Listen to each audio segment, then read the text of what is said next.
வணக்கம். நான் முருகேஷ் கமல். ஸோ இந்த வீடியோவில் நம்ம என்ன ஷேரை பற்றி பார்க்க போகிறோம்னா, IndusInd பேங்க் ஒரு லார்ஜ் கேப் ஸ்டாக் கிட்டத்தட்ட ஒரு 40+% கரெக்டாக இருக்குது.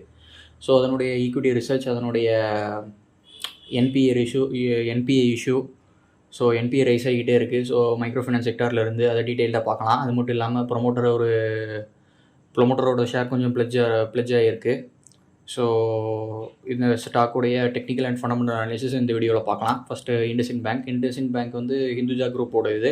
ஸோ ஹிந்துஜா குரூப் வந்து ஒரு 18% ஷேர் வந்து IndusInd பேங்க்கில் வச்சுருக்காங்க. ஸோ இந்த குரூப்பை கவர்ன் பண்ணுறதும் ஹிந்துஜா குரூப் தான்.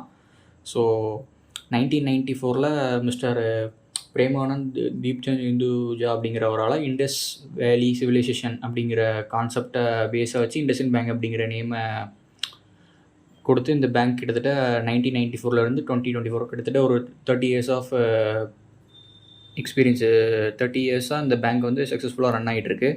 ஸோ இந்துஜா குரூப்புங்கிறத பொறுத்த வரைக்கும் நம்மளுக்கு தெரிஞ்ச வெல்நோன் கம்பெனிஸ்ன்னு பார்த்தோம்னா அசோக் லேலேண்டு, அது மட்டும் இல்லாமல் கல்ஃப் ஐன்லேண்ட் டூப்ளிகன்ஸ், அது மட்டும் இல்லாமல் இவ்வளவு செக்டாரில் இந்துஜா குரூப் இருக்காங்க. ஸோ ஒரு வெல் டைவர்சிஃபைடு குரூப்பு.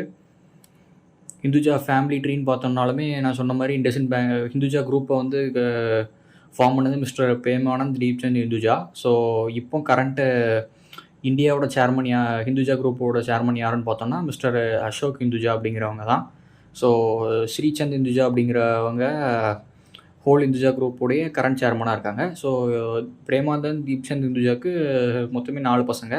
ஸோ ஒருத்தர் பேர் ஸ்ரீசந்த் இந்துஜா, கோபிச்சந்த் இந்துஜா, பிரகாஷ் இந்துஜா அண்ட் அசோக் இந்துஜா. இதில் நம்ம பார்க்க வேண்டியது Srichand Hinduja global chairman of Hinduja group and mister Ashok Hinduja chairman of Hinduja group of company India. So இவங்க வந்து இவங்களுடைய இந்தியாவோட எக்ஸ்போஷரை குறைச்சிட்டே இருக்காங்க. ஸோ என்ன செய்கிறாங்கன்னா, இந்தியாவில் உள்ள பிஸ்னஸ் எல்லாத்தையுமே கம்மி பண்ணிட்டு UK அண்ட் USA பிஸ்னஸ் வந்து புதுசாக ஆரம்பித்து அங்கே கண்டினியூ ஆகிட்டு இருக்காங்க. ஸோ இந்தியாவோட ப்ரெசன்ட் இந்துஜா குரூப் வந்து கம்மி பண்ணிக்கிட்டே வராங்க. ஸோ இப்போது டேரெக்டாக IndusInd பேங்க்குடைய ஃபண்டமெண்டலுக்கு போயிடலாம். ஸோ ஃபஸ்ட்டு லோன் புக்கில் ஆரம்பிக்கிறேன். ஸோ லோன் புக்குன்னு பார்த்தோம்னா கம்பெனி 2 விதமாக லோன் ப்ரொவைட் பண்ணுறாங்க. 2 செக்மெண்ட்டாக பிரிச்சிருக்காங்க. ஒன்று கன்சியூமர் பேங்கிங் அண்ட் ஒன்று கார்ப்பரேட் பேங்கிங். ஸோ கார்ப்பரேட் பேங்கிங்கை பொறுத்த வரைக்கும் பெரிய லெவலில் இஷ்யூ இல்லை. கன்சியூமர் பேங்கிங்கில் தான் NPA வந்து கான்ஸ்டண்ட்டாக இன்க்ரீஸ் ஆகிட்டே இருக்குது. ஸோ கன்சியூமர் பேங்கிங்கில் எக்ஸ்போஷர்னு பார்த்தோம்னா வெஹிக்கிள் ஃபினான்ஸ் ஒரு 25%, நான் வெஹிக்கிள் ஃபினான்ஸ் அதாவது லோன் அகெயின்ஸ்ட் ப்ராப்பர்ட்டி, அதாவது housing loan, credit card loan, personal loan, அது கிட்டத்தட்ட ஒரு 19% இருக்குது. ஸோ மைக்ரோ ஃபைனான்ஸ் ஒரு 9% இருக்குது.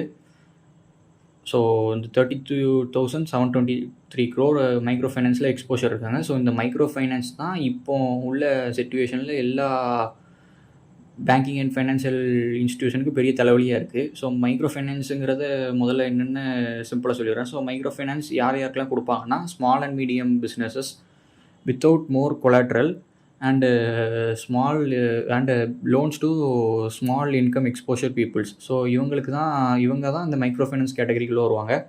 ஸோ எக்கனாமி ஸ்லோ டவுன் ஆகுதுன்னா டக்குன்னு அஃபெக்ட் ஆகிறது small and medium businesses and small income group peoples தான். ஸோ அதனால தான் மைக்ரோ ஃபைனான்ஸ் இப்போ வந்து ஸ்ட்ரெஸ்ஸில் இருக்குது. IndusInd பேங்க் மட்டும் இல்லாமல் மணப்புரம் ஃபினான்ஸுமே மைக்ரோ ஃபைனான்ஸ் பார்த்தோம்னா ஸ்ட்ரெஸ்ஸில் இருக்குது. எல்லா லோன் ப்ரொவைடிங் பிஸ்னஸஸ்லேயுமே மைக்ரோ ஃபைனான்ஸ் அசட்ஸ் வந்து ஒழுங்காக பெர்ஃபார்ம் பண்ண மாட்டேங்குது. ஸோ கார்ப்பரேட் போர்ட்ஃபோலியோன்னு பார்த்தோம்னா அதில் பார்த்துக்கலாம் NBFCs, ரியல் எஸ்டேட், ஸ்டீல், ஜம்முன்னு இந்த இண்டஸ்ட்ரீஸ்க்கெலாம் கிட்டத்தட்ட லோன்ஸ் ப்ரொவைட் பண்ணியிருக்காங்க. ஸோ நான் பெர்ஃபார்மிங் அசட்ஸ் அப்படின்னு வந்தோம்னா Q1 கிட்டத்தட்ட டோட்டல் கிராஸ் NPன்னு பார்த்தோன்னா 7,127 கோடியிலேருந்து இந்த குவார்ட்டர் 7,639, கிட்டத்தட்ட ஒரு 500+ crore வந்து NPA வந்து இன்க்ரீஸ் ஆகிருக்கு. ஸோ ஃப்ரெஷ்ஷாக பார்த்தோம்னா இந்த குவார்ட்டரில் ஒரு 1,798 crore வந்து ஆட் பண்ணியிருக்காங்க. ரெக்கவரின்னு பார்த்தோன்னா ஒரு 471 crore ரெக்கவரியாக இருக்குது. அப்கிரேடுன்னு ஒரு 148 crore இருக்குது. அப்கிரேட்னா வேறு ஒன்றும் கிடையாது. ஸோ நான் பெர்ஃபார்மிங்லேருந்து பெர்ஃபார்மிங் கேட்டகரிஸ்க்காக அந்த அசட் வந்து மூவ் ஆகிருக்கும். ரைட் ஆஃப்னு பார்த்தோம்னா ஸோ இந்த கடன் வந்து வரவே வராது அப்படின்னு சொல்லி ரைட் ஆஃப் பண்ணிடுவாங்க. ஸோ இப்போது Q2 ப்ராஃபிட் டிராஸ்டிக்காக டிக்ரீஸ் ஆனதுக்கான காரணம் இந்த ரைட் ஆஃப் பண்ணுறதுக்கான அமௌண்ட்டை நெட் ப்ராஃபிட்டில் இருந்து முன்னக்கூட்டியே IndusInd பேங்க் மேனேஜ்மெண்ட் எடுத்து வச்சிட்டாங்க. ஒரு 1530 கோடி ஆட் க்ரோஸ் வந்து எடுத்து வச்சிட்டாங்க. ஸோ ஃப்யூச்சரில் இன்னுமே ஸ்ட்ரெஸ் ஆகக்கூடாது அப்படிங்கிறதுக்காண்டி இந்த குவார்ட்டர்லேயே அவங்க வந்து இந்த ரைட் ஆஃப் பண்ணுறதுக்கான ப்ரொவிஷனை இந்த குவார்ட்டர்லேயே எடுத்து வச்சிட்டாங்க. அதை நம்ம டீட்டெயில்டாக வர ஸ்லைட்ஸில் பார்க்கலாம். ஸோ இப்போ கிராஸ் என்பிஏ வந்து கிட்டத்தட்ட 7639 crores இருக்குது. ஸோ நெட் என்பிஏன்னு பார்த்தோன்னா 2282 crore இருக்குது. பர்சன்டேஜ்னு பார்த்தோன்னாலுமே 2.11 0.62 ஓரளவுக்கு டீசெண்டான பர்சன்டேஜஸ் தான். ப்ரொவிஷன் கவரேஜ் ரேஷியோ 70% இருக்குது. ஒரு 80% மேலே இருந்தால் குட், பட் 70%ங்கிறது ஆவரேஜாக தான் இருக்குது. ஸோ இவங்க வந்து கான்கால் எம்டி என்ன சொல்லியிருக்காருன்னா, ரைட் ஆஃப் டிராஸ்டிக்காக குறைச்சிட்டு ரெக்கவரியை கூட்டுறதுக்கான வழிகளை பேங்க் வந்து பார்த்துக்கிட்டு இருக்கு அப்படிங்கிற மாதிரி சொல்லியிருக்காரு. ஸோ IndusInd பேங்க்கோடைய ப்ரைஸ் டிராஸ்டிக்காக கரெக்டாக ஆகிறதுக்கு one of the main reason இவங்களுடைய என்பிஏ இன்க்ரீஸ் ஆகிக்கிட்டே போகிறது தான். ஸோ என்பிஏவுடைய காம்போசிஷன் பார்த்தோம்னா கிட்டத்தட்ட 2 இடத்துல என்பிஏ வந்து 8% அண்ட் 7% இருக்குது. ஒன்று வந்து 2 வீலர் செக்மெண்ட், அது வந்து 403 crore தான். அதை நம்ம பெருசாக கண்டுக்க வேண்டியதில்லை. ஸோ அது 2 வீலருக்கு அகேன்ஸ்டாக தான் கொடுத்துருப்பாங்க. ரெண்டாவது மைக்ரோ ஃபைனான்ஸில் மட்டுமே போன குவார்ட்டரில் 1988 crores இப்போது ஒரு 2259 crore, கிட்டத்தட்ட 32,000 crore லோன் புக்கில் ஒரு 6.54% என்பிஏவாக டிக்ளேர் பண்ணியிருக்காங்க. ஸோ இது வந்து ஒரு மேஜர் கான் தான் IndusInd பேங்க்கு. ஸோ இதை எந்த அளவுக்கு அப்கமிங் குவார்ட்டர்ஸில் குறைக்கிறாங்களோ அந்த அளவுக்கு பிஸ்னஸ் குரோவாக இருக்கான வாய்ப்பு இருக்குது. ஸோ நான் முன்னாடியே சொல்லியிருந்த மாதிரி இந்த குவார்ட்டருக்கு ப்ராஃபிட் டவுன் ஆகிறதுக்கான 1525 crore ரைட் ஆஃப் பண்ணுறதுக்கான ப்ரொவிஷனை இந்த குவார்ட்டர் ப்ராஃபிட்லேருந்து IndusInd பேங்க் மேனேஜ்மெண்ட் கிளவராக எடுத்துட்டாங்க. ஸோ அதுதான் இந்த குவார்ட்டரில் ப்ராஃபிட் வந்து 2877 crore 1772 crore கம்மியாகிறதுக்கான மெயின் ரீசன். ஸோ ரெவன்யூன்னு பார்த்தோம்னாலுமே போன குவார்ட்டரோட இந்த குவார்ட்டர் இன்க்ரீஸ் ஆகிருக்கு. எக்ஸ்பென்சஸுமே அதுக்கு தகுந்தாப்பில் இன்க்ரீஸ் ஆகிருக்கு தான். பட் இருந்தாலுமே அதர் ஃபேக்டர்ஸை கன்சிடர் பண்ணல இந்த ப்ரொவிஷனுங்கிற 1530 crore தான் நெட் ப்ராஃபிட்டை கான்ஸ்டண்ட்டாக டிக்ரீஸ் பண்ணியிருக்கு. ஸோ இது வந்து புதுசாக அப்படின்னு பார்த்தோம்னா IndusInd பேங்க்கை பொறுத்த வரைக்கும் இந்த ப்ரொவிஷன் எடுத்து வைக்கிறது அப்படிங்கிறது புதுசு கிடையாது. ஸோ கிட்டத்தட்ட March 2013 to March 2024 profit and loss ஃபிகர்ஸை பார்த்தோம்னாலே 2019, 2020, 2021, 2022 அப்படிங்கிற இந்த 4 வருஷமே ப்ரொவிஷன்ஸ் வந்து டிராஸ்டிக்காக இன்க்ரீஸ் பண்ணியிருக்காங்க. அப்போன்னு என்ன அர்த்தம்னா என்பிஏ வந்து இன்க்ரீஸ் ஆகிருக்கு. ஸோ ஃபைனான்சிங் ப்ராஃபிட் வந்து கிட்டத்தட்ட மைனஸில் அடிபட்டுருக்கு. ஸோ அவங்க லாஸ் பண்ணியிருக்காங்க கிட்டத்தட்ட லோனை கொடுத்து இன்ட்ரெஸ்ட் எர்ன் பண்ணுற செக்ஷனில். ஸோ இது வந்து நம்மளுக்கு ஸ்டாக் ப்ரைஸ்லேயுமே சார்ட்லேயே வந்து டேரெக்டாக ரெஃப்ளெக்ட் ஆகிருக்கும். ஸோ அதை நம்ம அப்கமிங்கில் பார்க்கலாம். ஸோ இப்போ பேலன்ஸ் ஷீட்டுன்னு பார்த்தோன்னாலுமே கிட்டத்தட்ட ஒரு 63,000 கோடி டெபாசிட்லேருந்து இப்போ ஒரு 4 லட்சம் கோடியாக அப்கிரேட் பண்ணியிருக்காங்க. ஒரு 10 வருஷத்தில் ஒரு நல்ல க்ரோத் தான். அது மட்டும் இல்லாமல் லோன் புக்குமே பார்த்தோன்னாலுமே ஒரு 52,000 கோடியிலேருந்து ஒரு 4 லட்சம் கோடியாக இன்க்ரீஸ் ஆகிருக்கு. ஸோ இதிலெல்லாம் குறை சொல்கிற மாதிரி எதுவுமே இல்லை. ஸோ நெட் ப்ராஃபிட்னு பார்த்தோன்னாலுமே 2013 1000 கோடியிலேருந்து இப்போ கிட்டத்தட்ட ஒரு 8000 கோடியாக இன்க்ரீஸ் பண்ணியிருக்காங்க. ஏர்னிங் பர் ஷேருமே கான்ஸ்டண்ட்டாக இன்க்ரீஸ் ஆகிருக்கு. ஸோ ஃபண்டமெண்டல் வைஸ் வந்து என்பிஏ வந்து கான்ஸ்டண்ட்டாக இன்க்ரீஸ் ஆனாலும் பப்ளிக் செக்டர் பேங்க்ஸ் மாதிரி லாஸ் பண்ண மாட்டேங்கிறாங்க. காரணம் ப்ரொவிஷன் வந்து கரெக்டாக மெயின்டைன் பண்ணுறது தான். IndusInd பேங்க் மேனேஜ்மெண்ட் வந்து ப்ரொவிஷன் கரெக்டாக மேனேஜ் பண்ணி என்பிஏவை கரெக்டாக கண்ட்ரோல் பண்ணிக்கிட்டு இருக்காங்க. ஸோ IndusInd பேங்க்கோடைய மார்க்கெட் கேப்னு பார்த்தோன்னா 75,440 crores. ஸோ ஒரு லார்ஜ் கேப் தீமில் ஒரு ஸ்டாக்கு. ஸோ கிட்டத்தட்ட ப்ரைஸ் வந்து 968, இன்றைக்கி 998 சம்திங்கில் இருக்கும்னு நினைக்கிறேன். ஸோ 52 வீக்கில் ஒன்றா 926 range. So face value 10 rupees ஸ்டாக்கு, ஸ்ப்ளிட் போனஸ் எதுவுமே கொடுக்கல. ஸோ புக் வேல்யூன்னு பார்த்தோன்னா 807. ஸோ ப்ரைஸ் டு புக் 1:1 ரேஷியோவில் தான் இருக்கும். ஸோ இந்த என்பிஏ காரணத்தினால பேங்க்கை வந்து டிராஸ்டிக்காக ப்ரைஸை வந்து ரிடக்ட் பண்ணியிருக்காங்க. ஸோ இன்னொரு விஷயம் என்னென்னா அதர் இன்கமையுமே இந்த பேங்க்கில் வந்து கன்சிடர் பண்ணோம். எல்லா பேங்க்குமே அதர் இன்கம் ஒரு மேஜர் கான்ட்ரிபியூஷன் டு ப்ராஃபிட்டாக இருக்கும். ஸோ அதர் இன்கமே கான்ஸ்டண்ட்டாக க்ரோத் காமிச்சிருக்காங்க. குவார்டர் ஆன் குவார்ட்டருமே செப்டம்பர்லேருந்து பார்த்தோம்னாலுமே நெட் ப்ராஃபிட்டு ஓரளவுக்கு ஸ்டாண்டர்டாக தான் மெயின்டைன் ஆகிட்டு இருக்குது. ஸோ இந்த குவார்ட்டர் மட்டும்தான் ப்ரொவிஷனுங்கிறனால அந்த 2018 அந்த ரேஞ்சில் நடந்த மாதிரி டிக்ரீஸ் ஆகிருக்கு. ஸோ அப்கமிங் குவார்ட்டர்ஸ்லேயுமே இது கண்டினியூ ஆகும் அப்படிங்கிற மாதிரி தான் மேனேஜ்மெண்ட்டு கருதுறாங்க. ஸோ அப்கமிங் ஒரு 2 குவார்ட்டர்ஸ் மைக்ரோ ஃபைனான்ஸ் செக்மெண்ட் வந்து ஸ்ட்ரெஸ்டாக இருக்கும். ஸோ அதுக்கு மேலே நாங்கள் ஓரளவுக்கு என்பிஏவை டவுன் பண்ணுறதுக்கான முயற்சியில் ஈடுபடுவோம் அப்படிங்கிற மாதிரி மிஸ்டர் சுமந்த் கத்பேலியா Q2 கான்காலில் ஒரு ப்ரோக்கரேஜ் ஃபேர்ம் கேட்ட கேள்விக்கு பதில் சொல்லியிருக்காரு. ஸோ கரண்ட் எம்டி அண்ட் சிஇன்னு பார்த்தோன்னா மிஸ்டர் சுமந்த் கத்பேலியா. ஸோ அவர் கிட்டத்தட்ட ஒரு 36+ இயர்ஸ் எக்ஸ்பீரியன்ஸ் இருக்குது பேங்கிங் இண்டஸ்ட்ரியில்.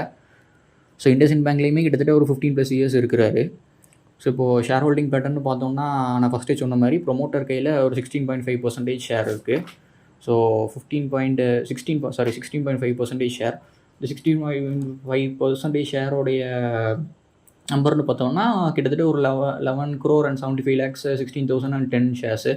ஸோ அதில் கிட்டத்தட்ட 45.48%. இந்த 11 crore ஷேரில் ஒரு 5 crore ஷேரை இண்டஸ்இண்ட் பேங்க் ப்ரொமோட்டர்ஸ் வந்து ப்ளெஜ் பண்ணி அமௌண்ட் வந்து ரைஸ் பண்ணியிருக்காங்க. ஸோ இந்த அமௌண்ட் வந்து மேபி அவங்களுடைய வேறு பிஸ்னஸ் இன்வெஸ்ட்மெண்ட்டுக்காக இருக்கும் அப்படிங்கிற மாதிரி நான் நினைக்கிறேன். ஸோ ஃபார் டீட்டெயில்ஸ் வந்து அவ்வளோவா இல்லை.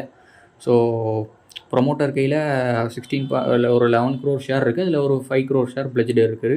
ஸோ ஒரு ப்ரொஃபஷனலி மேனேஜ்டு பிஸ்னஸாக தான் இருக்குது. ஸோ ப்ரொமோட்டர்ஸ் இந்த ப்ளெஜ்டு ஷேர்ஸை வந்து எப்படியுமே அன்ப்ளெஜ் பண்ணிடுவாங்க. ஏன்னா ஹிந்துஜா குரூப் கையில் ஏகப்பட்ட கேஷ் இருக்குது, ரிசர்வ் இருக்குது. பட் இஃப் இன்கேஸ் அவங்களால இந்த 5 crore ஷேரை இது பண்ண அன்ப்ளெஜ் பண்ண முடியலைன்னா ப்ரொமோட்டர் ஹோல்டிங் டேரக்டாக ஒரு 8 single digitக்கு போயிடும், 8 to 9%. ஸோ ப்ரொமோட்டர் ஹோல்டிங் பற்றி பெருசாக கவலைப்பட வேண்டியதில்லை. பிகாஸ் ஒரு 16.47%ல் ஒரு 5 crore ஷேர் ஒரு பாதி ஷேர் தான் ப்ளெஜில் இருக்குது. ஸோ மேபி இந்த ஷேரை அன்ப்ளெஜ் பண்ணாமல் அவங்க டிஃபால்ட் ஆகிறது அந்த மாதிரி சான்சஸ் வந்து ரொம்ப ரொம்ப கம்மி. ஸோ ஷேர் ஹோல்டிங்கை பொறுத்த வரைக்கும் எஃப்ஐஎஸ் பார்த்தோம்னா டிசம்பரில் 47%லேருந்து செப்டம்பரில் ஒரு 34% ட்ராஸ்டிக்காக குறைச்சிட்டாங்க. ஸோ டிசம்பர்லேருந்தே அவங்க ஷேர் செல் பண்ண ஆரம்பிச்சிட்டாங்க. டிஏஎஸ் 20%லேருந்து 35%. ரீட்டெயில் எக்ஸ்போஷர் ஒரு 14 to 15% ஸ்டாக்னண்ட்டாக இருக்குது. ஸோ ப்ரொமோட்டர் ஷேர் டீல்ஸுங்கிறது தான் 11 கோடி ஷேரில் கிட்டத்தட்ட 45% 5 crore ஷேரை ப்ளெஜ் பண்ணி அமௌண்ட் ரைஸ் பண்ணியிருக்காங்க. இப்போ நம்ம இண்டஸ்இண்ட் பேங்க்குடைய டெக்னிக்கல் சார்ட்டை பார்க்கலாம். ஸோ இண்டஸ்இண்ட் பேங்க்குக்கு கிட்டத்தட்ட 40 to 50% இறங்குறது புதுசே கிடையாது. ஸோ 2008 பார்த்தோம்னாலுமே 2008 ரேஞ்சில் ஒரு 80% இறங்கியிருக்கு. அதுக்கடுத்து 2011 ஒரு 35%, அண்டு 2013 ஒரு 41%, 2015 ஒரு 20%, 2017 ஒரு 18%, அண்டு 2018 நான் சொன்னேன் இல்லையா, அவங்க ப்ரொவிஷன் வந்து இன்க்ரீஸ் பண்ணி என்பி இன்க்ரீஸ் ஆகிறனால ப்ரொவிஷன் பண்ணி ஃபைனான்சிங் ப்ராஃபிட் வந்து ஃபைனான்சிங் லாஸ் ஆச்சுன்னு. ஸோ 2018 கிட்டத்தட்ட 2,040 ரூபா அப்படிங்கிற ரேஞ்சில் இருந்து 2019 1,200 ரூபா, கிட்டத்தட்ட ஒரு 50%, ரஃப்லி 45% வேல்யூஷன் வந்து கரெக்ட் ஆகிருச்சு. காரணம் ஃபைனான்சிங் ப்ராஃபிட் வந்து நெகட்டிவில் போகுது. அதே மாதிரி இந்த குவார்ட்டருமே ஃபைனான்சிங் ப்ராஃபிட் நெகட்டிவில் மாறிடுச்சு. ஸோ அது வந்து ஒரு பெரிய நெகட்டிவ். அதுக்கடுத்து கோவிட் வந்தது. ஸோ ஸ்டாக் ப்ரைஸ் கிட்டத்தட்ட 2,000 ரூபாலேருந்து 1,000 ரூபா ஆகி 1,000 ரூபாலேருந்து 200 ரூபா 250 ரூபா அந்த ரேஞ்சுக்கு மார்ச் 2020 வந்துடுச்சு. ஸோ மார்ச் 2020 நம்ம மார்க்கெட்டில் இருந்திருந்தோம்னா இது ஒரு நல்ல ஆப்பர்ச்சுனிட்டியாக இருந்திருக்கும். அப்போவே ஸ்டடி பண்ணியிருந்தோம்னா. ஸோ இப்போவுமே ஒன்றுமே கெட்டு போகல. இப்போவுமே 1,704 அப்படிங்கிற ரேஞ்சில் ஜனவரி 1, 2024 கிட்டத்தட்ட 940 அப்படிங்கிற ரேஞ்ச் வரைக்கும் டவுன் ஆகிட்டு இப்போது 991 அப்படிங்கிற ரேஞ்சில் க்ளோஸ் ஆகிருக்கு. ஸோ கரெக்ஷனுங்கிறது இந்த ஸ்டாக்குக்கு 35 to 70% அப்படிங்கிறது கடந்த 2011 2024 வரைக்கும் நம்ம பார்த்தாலுமே தெரிஞ்சிருக்கும். ஸோ ரொம்பவே நார்மல். ஸோ இப்போவுமே ஒரு 47%, அதாவது 2024 ஹையிலேருந்து நான் கனெக்ட் பண்ணேன்னா, ஸோ இப்போது ஆல் டைம் ஹையிலேருந்து கனெக்ட் பண்ணோன்னா கிட்டத்தட்ட ஒரு 54% டவுன் ஆகிருக்கு. ஸோ ஃபண்டமெண்டல் வைஸில் எந்த ப்ராப்ளமுமே இல்லை. என்பிஏ வந்து எல்லா ஃபைனான்ஷியல் லோன் ப்ரொவைடிங் செக்டார்ஸுமே மைக்ரோ ஃபைனான்ஸ் தீமில் என்பி இன்க்ரீஸ் பண்ணிட்டு தான் போகிறாங்க. Because of the economic slowdown. So அதுக்கு வந்து இண்டஸ்இண்ட் பேங்க் மேனேஜ்மெண்ட் நல்லாவே மேனேஜ் பண்ணுறாங்க அப்படிங்கிறது தான் சொல்லி ஆகணும். ஸோ ஸோ டெக்னிக்கல் வைஸுமே பார்த்தோம்னா பை ரேஞ்ச் அப்படின்னு பார்த்தோம்னா 770 அப்படிங்கிற ரேஞ்சில் அக்ரெசிவாக பை பண்ணலாம். ஸோ 770 அப்படிங்கிற ரேஞ்செலாம் ஒரு பிஇ சிங்கிள் டிஜிட் கிட்டத்தட்ட ஒரு 4 to 5 பிஇ அப்படிங்கிற ரேஞ்சில் இருக்கும். ஒரு நிஃப்டி 50 ஸ்டாக் இந்த ரேஞ்சில் கிடைக்கிறது அப்படிங்கிறது ஒரு நல்ல ஆப்பர்ச்சுனிட்டி. நம்ம அதை யூஸ் பண்ணிக்கணும். ஸோ ஒரு கான்ட்ரேடியன் இன்வெஸ்டர் அப்படிங்கிறவர் யாருமே கை வைக்க தயங்குற நேரத்தில் போய் அந்த இடத்துல இன்வெஸ்ட் பண்ணி அதிக ரிட்டர்ன் பார்க்குறது தான் அவருடைய கிட்டத்தட்ட நேச்சர். ஸோ இண்டஸ்இண்ட் பேங்கையுமே ஒரு கான்ட்ரேடியன் இன்வெஸ்டர் வியூவிலேருந்து பார்த்தோம்னா இது ஒரு நல்ல இன்வெஸ்ட்மெண்ட் ஆப்பர்ச்சுனிட்டியாக தான் இருக்கும். இப்போ உள்ள பி/பை ரேஷியோன்னு பார்த்தோம்னாலுமே கிட்டத்தட்ட சிங்கிள் டிஜிட்டை தான் இருக்கும். ஸோ 990 அப்படிங்கிற ரேஞ்சில் இதுவுமே நல்ல ரேஞ்ச் தான். ஸோ இன்னுமே அப்கமிங் குவார்ட்டர்ஸ்லையுமே என்பிஎஸ் அதிகமாகி ப்ரொவிஷன் இன்க்ரீஸ் பண்ணி நெட் ப்ராஃபிட் டிக்ரீஸ் ஆச்சுன்னா 765 அப்படிங்கிற ரேஞ்சுக்கு வர்றதுக்கும் வாய்ப்பு இருக்குது. மேபி அப்கமிங் குவார்ட்டர் நல்லா இருந்ததுன்னா ஃபர்தரான 1200 to 1600 அப்படிங்கிற ரேஞ்ச் வரைக்கும் போகிறது கூட வாய்ப்புகள் அதிகம்.